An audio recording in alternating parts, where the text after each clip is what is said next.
प्रथम तहलका न्यूज। दिल्ली में फैली कोरोना की दूसरी लहर को लेकर अब आम आदमी पार्टी हरियाणा को इसका दोषी बता रही है।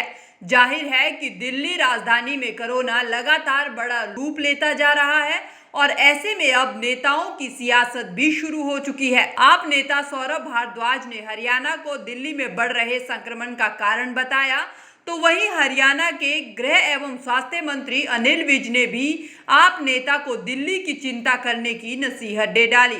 अनिल विज ने कहा कि ये समय कोरोना के खिलाफ लड़ने का है, ना कि एक दूसरे पर दोषारोपण करने का।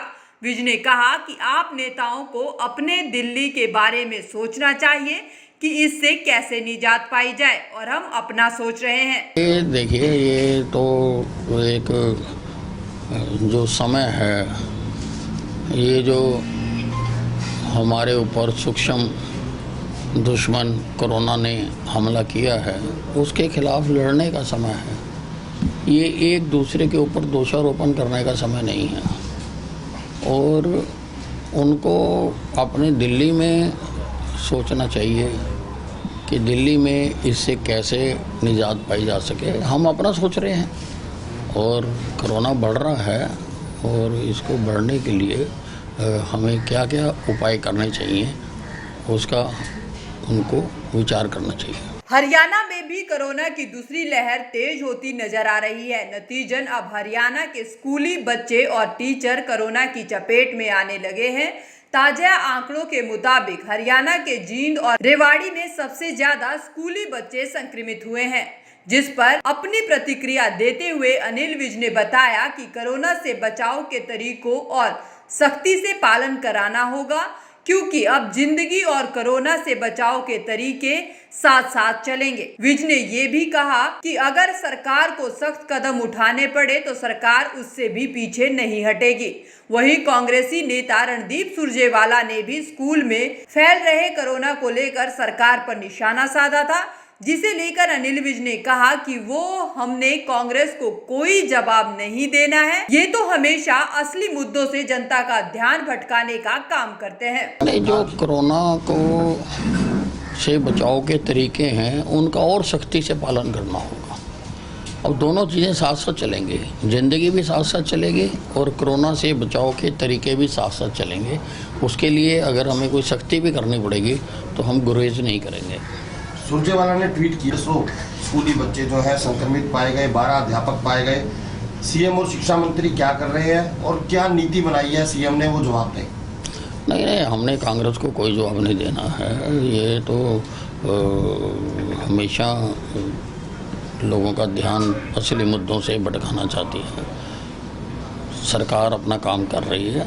वहीं देश में कोरोना वैक्सीन बनाने के बेहद करीब पहुंच चुकी भारत बायोटेक कंपनी को अब वैक्सीन के तीसरे ट्रायल के लिए इजाजत मिल गई है, जिसके लिए जल्द ट्रायल शुरू होने जा रहे हैं। और ऐसे में अब हरियाणा के गृह एवं स्वास्थ्य मंत्री अनिल विज ने बड़ा फैसला लिया है। दरअसल अनिल विज ने तीसरे ट्रायल के लिए खुद को वॉलंटियर घोषित किया है। विज ने कहा है कि देश भर में 26,000 लोगों पर इसका ट्रायल होगा और हरियाणा में भी 600 लोगों पर टेस्ट होगा। ऐसे में मैंने खुद पर ये इंजेक्शन लगवाने का फैसला किया है। हिंदुस्तान की कंपनी भारत बायोटेक जो कोरोना वायरस की वैक्सीन बना रही है, जिसके पहले और दूसरे फेज़ के ट्रायल हो चुके हैं और जो कामयाब रहे हैं, अब तीसरे फेज़ का ट्रायल उसका ICMR की कोलैबोरेशन के साथ होने जा रहा है। देश भर में 26,000 लोगों पर इसका ट्रायल किया जाएगा। हरियाणा में भी 600 लोगों पर इसका ट्रायल किया जाएगा।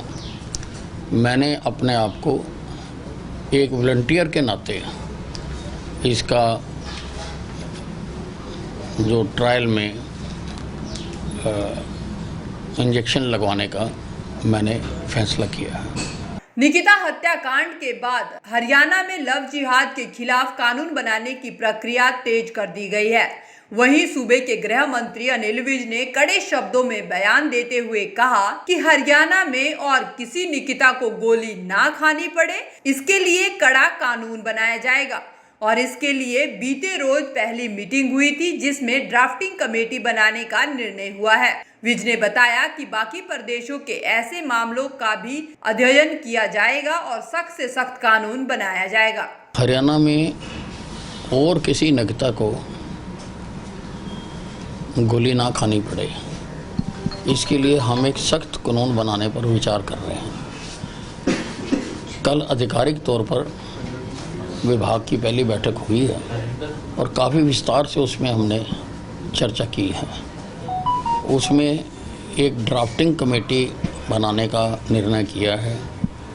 उसके लिए कानूनविदों से विचार करके जल्दी हम उस कमेटी की घोषणा कर देंगे, जो इस बिल को ड्राफ्ट करेगी, जो बाकी प्रदेशों में भी अगर कोई प्रयास हो रहे हैं या हो चुके हैं उनका भी अध्ययन करेगी और हम कोशिश करेंगे कि कोई सख्त से सख्त कानून इस विषय में लाया जा सके। वहीं जम्मू कश्मीर में गुपकार संगठन फिर से धारा 370 लागू करवाने का राग अलाप रही है। ऐसे में कांग्रेस भी इस संगठन का साथ देती नजर आ रही है, जिसे लेकर कांग्रेस एक बार फिर हरियाणा के गृह मंत्री अनिल विज के निशाने पर आ गई और विज ने आजादी से लेकर आज तक के सभी मुद्दों को लेकर कांग्रेस को जमकर आड़े हाथों लिया। अनिल विज ने कहा कि कांग्रेस देश तोड़क पार्टी है।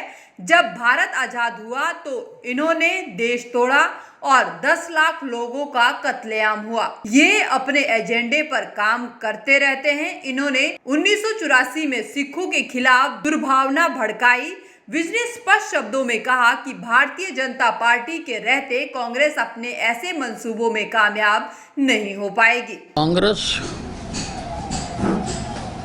देश तोड़क पार्टी है। हिंदुस्तान जब आज़ाद हुआ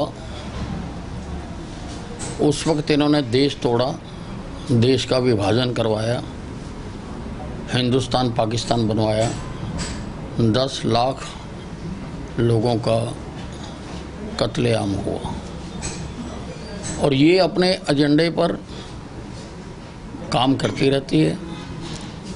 1984 में भी इसने सिखों के खिलाफ दुर्भावना भड़काई और अब ये अपने आप को जो कश्मीर का गुपकार संगठन बना है,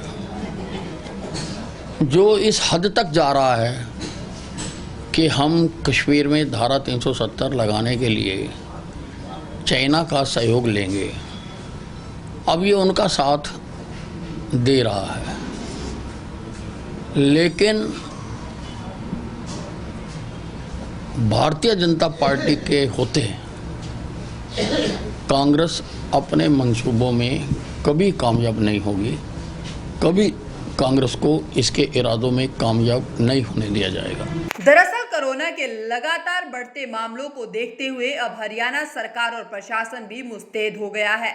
जहां दिल्ली में कोरोना के बढ़ते मामलों के लिए हरियाणा को आम आदमी पार्टी दोषी मान रही है, तो वहीं अब हरियाणा के गृह एवं स्वास्थ्य मंत्री अनिल विज ने आप नेताओं को जवाब दिया और कहा कि इसे कैसे नियंत्रण में लाया जाए ये सोचे, ना कि एक दूसरे पर दोष मढ़ने का काम करें, बल्कि इस बीमारी पर काबू पाएं। प्रथम तहलका के लिए अंबाला से ब्यूरो रिपोर्ट।